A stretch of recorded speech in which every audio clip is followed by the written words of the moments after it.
வணக்கம் ஆதித்யா டிவி. வாங்க, திடீர்னு நம்மளை சந்திக்க வந்திருக்கீங்க. பெரிய விஷயந்தான். நம்மளாம் அவ்வளோ பெரிய ஆள் இல்லை.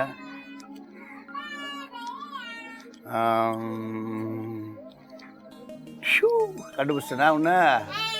ஓகே ஓகே, வா வா வா வா வா. வணக்கம் மட்டா, சாப்பிட்டியா? இதான் என் ஏரியா. என் பேர் தீனா. ஏதோ என்னை பற்றி விசாரிக்க வந்துக்கிறீங்க, விசாரிங்க. நல்ல விஷயமா சொல்கிறேன். நான் இங்கே தான் பிறந்தேன். இதுதான் என் வீடு. இந்த வீட்டில் தான் நான் வாழ்கிறேன். ஏறக்குறைய இந்த ஊர் வந்து ஒரு 70-80 ஆண்டுகள் ஆகுது. 80 வருஷத்துக்கு மேலே, 70-80 வருஷம் ஆகுது இந்த ஊருக்கு வந்து. இதுக்கு முன்னாடி நாங்கள் இருந்தது வந்து ராயபுரம், அந்த சைட்லேருந்து வந்திருக்கோம். ஸோ அந்த ஊர், இந்த வீடு தான். அப்புறம் இந்த ஷோ பேர் அவளும் நானும். ஸோ முதல்ல என் மனைவியை சந்திக்கலாம், வாங்க.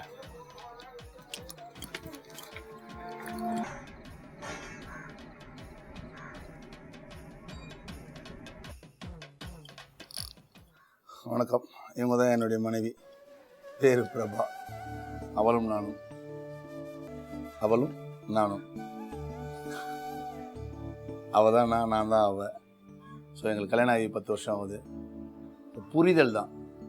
இறைவன்கிட்ட வந்து நம்ம எப்படி, அவர் எதுவும் பேச மாட்டார், ஆனால் நம்மக்கிட்ட இருக்க கஷ்டம், நம்மக்கிட்ட இருக்க பிரச்சனை எல்லாத்தையும் சொல்லுவோங்க. சொன்னால் அங்கே ஒரு புரிதல் வரும்ல. அது மாதிரி தான் அவங்க ஏதோ ஒன்று நமக்கு செய்வாங்கன்ற ஒரு நம்பிக்கை இருக்குல்ல, அந்த நம்பிக்கை தான் என் மனைவி. கோயிலில் போய் கடவுள்கிட்ட போய் நீங்கள் என்னென்னலாம் சொல்லணும்னு நம்ம நினைக்கிறோமோ அதெல்லாம் என் மனைவி கிட்ட சொன்னாலே போதும். ஸோ எனக்கு ஒரு பெரிய ஆறுதல், எனக்கு ஒரு பெரிய நம்பிக்கை. என்னுடைய வளர்ச்சியில் என்னுடைய அம்மாவுடைய பங்கு எவ்வளோ இருக்குமோ, என்னுடைய கூட பிறந்தவங்களுடைய பங்கு எவ்வளோ இருக்குமோ, நண்பர்களுடைய பங்கு எவ்வளோ இருக்குமோ, அதெல்லாம் தாண்டி என்னுடைய மனைவியுடைய பங்கு ரொம்ப அழகாக இருக்கும். முதல்ல பெரிய கிஃப்ட் கொடுக்குற அளவுக்கு நான் பெரிய பணக்காரனும் இல்லை. அதே மாதிரி ரொம்ப என்ன கொடுக்குறது, என்ன வாங்கி தருது, அவங்கள பற்றி எனக்கு எதுவுமே தெரியாது. ஆனால் அவங்கக்கிட்ட கிஃப்டாக கொடுக்கணும்னு ஒரு ஆசைப்பட்டேன். ஸோ சின்னதாக ஒரு பெயிண்டிங் பண்ணி முதல் கிஃப்டாக கொடுத்தேன். அது இந்த பெயிண்டிங் தான். பெயிண்டிங் ரொம்ப பழசாயிடுச்சு. இந்த பெயிண்டிங் தான். ஸோ அவங்களுக்கு முதல் டைம் கொடுத்த நான் கிஃப்ட்டு ஞாபகம் இருக்கா? நான் முதல்ல சினிமாவுக்கு வந்து படம், அதான் கல்யாணம் ஆனோடனே எல்லாருமே ஹனிமூன்லாம் போவாங்க. நம்ம அந்த மாதிரிலாம் எதுவுமே கிடையாது. ஸோ வெளியெல்லாம் எங்கேயும் போகல, சினிமாலாம் எங்கேயும் போகல. எனக்கு முதல்ல படம் பார்க்கணுன்னு தோணுன படம் வந்து மாயாண்டி குடும்பத்தார். அதுக்கப்புறம் தெரி பார்த்தேன். அவ்வளோதான். சினிமாவில் வர மாதிரிலாம் இருக்க மாட்டாங்க என் ஒய்ஃபு. ரொம்ப யதார்த்தமானவங்க தான், இயல்பாக இருப்பாங்க. நான் கோவப்பட்டு சண்டை போட்டு ஒரு 2 நாள் பேசாமல் இருப்பேன். அப்புறமா அந்த பொக்கிஷமான சிரிப்பை பார்ப்பேன். என் மனைவியை கிட்ட போய் பேசும்போது, நானாக இறங்கி நின்று பேசும்போது, சாரி சொல்லும்போது சிரிப்பா, ரொம்ப சந்தோஷமாக இருக்கும். திரும்பி கூட ஒரு வார்த்தை கேட்க மாட்டான். ஏன் அப்படிலாம் பேசினேன், ஏன் இதுக்கு சண்டை போட்டுலாம் கேட்க மாட்டான். சிரிச்சிருவா, அவ்வளோதான். அதோட முடிஞ்சிடும். அதை வருது பண்ணுறால, அவ்வளோதான். நான் என் மனைவியை கல்யாணம் பண்ணிக்கிறதுக்கு முன்னாடி வந்து ஏதாவது கொடுத்து இம்ப்ரெஸ் பண்ணோம். அவள் இம்ப்ரெஸ் பண்ணிவிட்டு அவளை நான் உன் மேலே இவ்வளோ அன்பு வச்சுக்கிறேன் அப்படின்னு காட்டணுன்றதுக்காக கொடுக்கணும். ஆனால் இப்போ அப்படி கொடுக்க வேண்டிய அவசியம் இல்லை. ஏன்னா முழுசாக நானாக அவகிட்ட இருக்கிறேன். என்னை விட பெரிய கிஃப்டாக இருக்குமா அப்படின்னா கண்டிப்பாக இருக்காது தான் என் மனைவி சொல்லுவாள். அவளுடைய பெரிய கிஃப்ட் எனக்கு எதனா இருக்குதுன்னா இல்லை. எங்கள் அம்மா எனக்கு எப்படி பெரிய கிஃப்ட்டோ, என் அப்பா எப்படி எனக்கு பெரிய கிஃப்ட்டோ, அது மாதிரி என் மனைவியும் என் பிள்ளைங்களும் எனக்கு பெரிய கிஃப்ட் தான். ஸோ அதே மாதிரி அவங்களுக்கு நான் கிஃப்ட்டு தான் நினைக்கிறேன், அவங்களும் அப்படி தான் நினைக்கிறாங்கன்னு நினைக்கிறேன். ஸோ நாங்கள் எங்களுக்குள்ள அந்த தன் உணர்வுகளை வந்து ஏதாவது வாங்கி கொடுத்து தன் உணர்வுகளை என்ன சொல்கிறது, அது மாதிரி அதை மெய்ப்பற்றிக்கணும்னு அவசியம் இல்லை. உண்மையாகவே வந்து அவங்க மேலே நான் அன்பாக இருக்கிறேன். அந்த அன்பே போதும்னு நினைக்கிறேன். கிடைச்சது பெரிய கிஃப்ட்டுங்க. அவங்க எனக்கு கிடைச்சது பெரிய கிஃப்ட்டுங்க, அவ்வளோதாங்க. பிரபா, மிஸ்ஸஸ் பிரபா, தீனா பிரபாவாக மாறினதுக்கப்புறம் என்னென்னா, நிறைய கருத்தரங்குகள் கூப்பிட்டு போயிருக்கிறேன், நிறைய புத்தர் கோயில் கூப்பிட்டு போயிருக்கிறேன், நிறைய பாபா கோயில் கூப்பிட்டு போயிருக்கிறேன், சித்தர்களுடைய சமாதிக்கெலாம் போவேன். உட்காந்து சும்மா ஜாலியாக அப்படி அவங்களுக்கு எங்கெங்கெல்லாம் பிடிக்கும் அப்படின்னு கேட்டு அவங்கள கொண்டு போவேன். ஏன்னா என்னை விட என் மனைவிக்கு தான் நிறைய தெரியணும்னு நான் நினைக்கிறேன். ஏன்னா ஒரு பெண் நினைத்தால் இந்த இந்த இந்த மண்ணில் வந்து நிறைய விஷயங்களை மாற்றலாம். ஸோ அந்த நிலையிலேருந்து நான் பார்க்குறேன். என் மனைவி வந்து நான் என்ன நினைக்கிறேன் அப்படின்றத வந்து என் மனைவி தெரிஞ்சுக்கணும், என் மனைவி என்ன நினைக்கிறான்றது எனக்கு தெரியணும். அப்போ நான் என்ன நினச்சேன் அப்படின்றத என் கல்யாணம் டே 1 என் கல்யாணம் நடந்த மாதத்துலேருந்து இன்றைக்கி வரைக்கும் என்னோட நிறைய கருத்தரங்கு மீட்டிங் அது இதுன்னு நிறைய வருவாள், நிறைய வந்து உட்காந்து அவன் பார்ப்பாங்க. இன்றைக்கி வரைக்கும் என் பிள்ளைங்களை வந்து மூட நம்பிக்கைக்குள்ளே சிக்க விடாமல் நான் என்ன பள்ளிக்கூடத்தில் சேர்க்கணும் அப்படின்றத அவள் முடிவு பண்ணுவாள். இப்படி தான் பிள்ளைங்களை படிக்க வைக்கணும், இப்படி தான் வளர்க்கணும் அப்படின்றதுலாம். என்னை விட அதிகமான பொறுப்பும் அதிகமான தேவைகளும் அவங்களுக்கு தான் தேவைப்படுது. அதனால் அந்த மாதிரி இடம் கூப்பிட்டு போய் தெளிவுபடுத்தியிருக்கிறேன். ஸோ இப்போ என்ன அவங்க தெளிவாக இருப்பாங்க, வேறு என்ன சொல்கிறது, என்னை விட அவங்க தான் தெளிவாக இருக்காங்க. இத்தனை வருஷம் வாழ்க்கையில் என் மனைவி கிட்ட சாரி கேட்கணும் அப்படின்னா எதுக்குமே கேட்க மாட்டேன். ஏன்னா அவங்களும் என்கிட்ட கேட்டது கிடையாது, நானும் அவங்ககிட்ட கேட்டது கிடையாது. சாரி கேட்குறதுனா எதிர் வீட்டுக்காரியா இல்லை இன்னொருத்தரோட ஒய்ஃபா, ஏன் பொண்டாட்டிங்க, நான் ஏன் சாரி கேட்கணும்? என்னை புரிஞ்சுப்பாவோ அவளை நான் புரிஞ்சுப்பேன். சாரிலாம் கேட்க மாட்டேன். யாருக்காகவும் நாங்கள் சாரி கேட்க மாட்டோம். ஒருத்தர் மாற்றி மன்னிப்பு கேட்க பழக்கம் கிடையாது. பொறுத்து போவோம், அவ்வளோதான். வேறு என்ன இருக்குது? 2 பேரும் விட்டு கொடுத்து போவோம். அது ஒன்றும் போதாதா? சாரி எதுக்கு நடுவில்?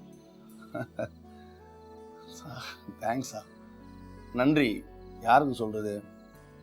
என்னுடைய நண்பர்களுக்கு சொல்லணும், என்னுடைய தாய்க்கு சொல்லணும், இவங்க அப்பா அம்மாவுக்கு நன்றி சொல்லணும், என் மனைவிக்கு நன்றி சொல்லணும்னு அவசியம் இல்லை. ஏன்னா இந்த பொண்ணை கட்டிக்கன்னு சொல்லி கொடுத்த என் அண்ணன், என் அம்மா, அப்புறம் என்னுடைய நண்பன் தமிழ் அப்படின்னு ஒருத்தன் தான், அவன் சொன்னான். அப்புறம் இவங்க அப்பா அம்மா இந்த பொண்ணை கட்டிக்க அப்படின்னு. ஸோ அவங்களுக்கு நான் தேங்க் பண்ணுறேன். அவளுக்கு வந்து தேங்க்ஸ் சொல்லணுன்ற அவசியம்லாம் கிடையாது, ஓகேவா? அதனால் அவங்க தான். ஸோ அவங்களுக்கு தேங்க் பண்ணுறேன், அவளுக்கு தேங்க்ஸ் பண்ணணுன்னு அவசியம் இல்லை. எனக்கு கிடைச்சது எனக்கு கிடைச்சது வந்து அவங்களுக்கு தான் நான் நன்றி சொல்லணும். எனக்கு பெரிய கிஃப்ட்டு அவங்க எனக்கு கிடைச்சது. வேலைக்கு போவேன், ஃபோன் மட்டும் பண்ணி சொல்லணும், நான் ஷூட்டில் இருக்கிறேன், நைட் வரமாட்டேன், காலையில் இருக்கிறேன், வெளியில் வேலையில் இருக்கேன், காலையில் வருவேன், இல்லை 4 நாள் கழிச்சு வருவேன். அதே மாதிரி பொய் சொல்லிவிட்டு தப்பாக நான் பண்ண மாட்டேன். ஷூட்டிங் அங்கே பேக்கப் பண்ணாங்கன்னா அடுத்த 1 மணி நேரத்தில் என் வீட்டில் இருப்பேன். அந்த சரௌண்டிங்கில் எந்த தொடர்பும் எனக்கு இருக்காது. அங்கே அந்த மாதிரியான அந்த பப்பு அது இது வெளியே ஃப்ரெண்ட்ஸ் அது அந்த மாதிரி வேலைலாம் எனக்கு எதுவுமே கிடையாது. கட் பண்ணால் வீக்கெண்டில் கூட அதெல்லாம் எதுவுமே கிடையாது. எல்லாமே என் வீடு தான், என் வீடு, என் மனைவி, என் குழந்தைங்க தான். இதை விட வேறு என்ன வேணும்? அதனால் அவங்க அதெல்லாம் கேட்டுக்க மாட்டாங்க. தெரியும் பிள்ளை வேலைக்கு போயிருக்குது, வருவா போல், வந்தால் தான் கண்டிப்பாக வந்து நம்மளை பாப்பா போல், பேசுவா போல் அப்படின்னு அவங்களுக்கு ஒரு நம்பிக்கையோடு காத்திருப்பாங்க. பெருசாகவும் அவங்க ஒரி பண்ணிக்க மாட்டாங்க. இந்த மாதிரி வேலையெல்லாம் இருக்குது, நான் எவ்வளோ கஷ்டப்படுறேன் அப்படின்லாம் சொல்லிக்கவும் மாட்டாங்க. அது அவங்களுடைய கடமை, இது என்னுடைய கடமை.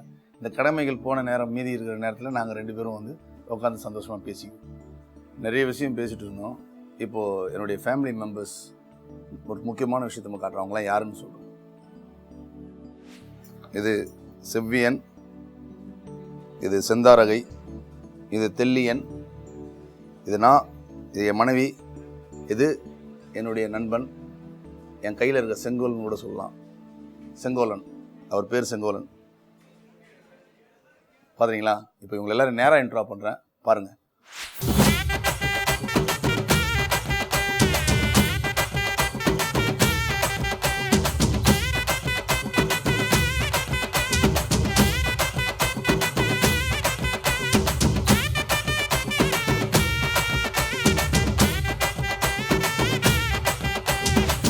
இப்போது என் ஃபேமிலி எல்லோரையும் உங்கள்கிட்ட காட்ட போகிறேன், பாருங்கள். இவன் தான் செங்கோலன். இவர் என்னுடைய பெட்டு, என் புள்ள, ஓகேவா? கொஞ்சம் கோவக்காரன். அடுத்தது செவ்வியன், வேடா ஓகே. இவன் தான் என் செவ்வியன், என் பெரிய பையன். இவன் தெல்லியன், வேடவுளோ. இது என் 2வது பிள்ளை, அது என் செந்தாரகை, வாமா. இதோ என் குட்டி. இதுதான் என்னுடைய குடும்பம். ஸோ நாங்கள் எல்லோரும் இந்த வீட்டில் வாழ்கிற மெம்பர்ஸ், இங்கே இந்த வீட்டில் தான் இருக்கோம். அப்புறம் அவங்க என் அம்மா, அவங்க என் அப்பா. ஸோ இந்த லைஃப் அப்படி ஜாலியாக போய்ட்டுருது. அவளும் நானும் என்ற தலைப்பில் அவளும் நானும் சொல்கிறத விட அவள் மட்டும்தான் இந்த வீடு. எங்கள் அப்பாவும் எங்கள் அம்மாவும் இருக்கிறப்போ எங்கள் அப்பா சம்பாரித்து எடுத்து வந்து கொடுப்பாரு. ஆனால் அந்த 10 ரூபாக்குள்ளே எல்லா பிள்ளைகளையும் காப்பாற்றி கரை சேர்க்கறது வந்து என்னுடைய அம்மா தான். ஸோ எங்கள் அப்பாவா எங்கள் அம்மாவான்னு பார்த்தா என் அம்மா தான் மிகப்பெரிய பொறுப்பை வைப்பாங்க. அதே மாதிரி இந்த வீட்டில் அடுத்த தலைமுறையில் என்னுடைய மனைவி தான், அவள் மட்டும்தான், அவளும் நானும் கிடையாது, அவள் மட்டும்தான் எல்லாமே. ரொம்ப சந்தோஷமாக இருக்குது இந்த ப்ரோக்ராம் பண்ணது. பொதுவாகவே இன்டர்வியூ பண்ணுவாங்க, சினிமா அது இது நீங்கள் எப்படி வந்தீங்க அப்படின்னு. ஆனால் எனக்கு பின்னாடி ஒரு உறவுகள் இருக்குல்ல, நான் நடக்கிறதுக்கான இப்போ நான் தீனா அப்படின்னா தீனன் யார் அப்படின்னு ஒரு கேள்வி கேட்பாங்களே. தீனாவுக்கு பின்னாடி ஒரு முதுகெலும்பு இருந்தால் மட்டும்தான் அவன் நிற்க முடியும், நடக்க முடியும், எல்லா செயல்களும் செய்ய முடியும். அந்த முதுகெலும்பு தான் இந்த குடும்பம். என்னுடைய முதுகெலும்பு இந்த குடும்பம். ஸோ நான் இன்றைக்கி இங்கே இருக்கிறேன்னா அதுக்கு காரணம் இந்த குடும்பம் தான். நன்றி. தேங்க்யூ.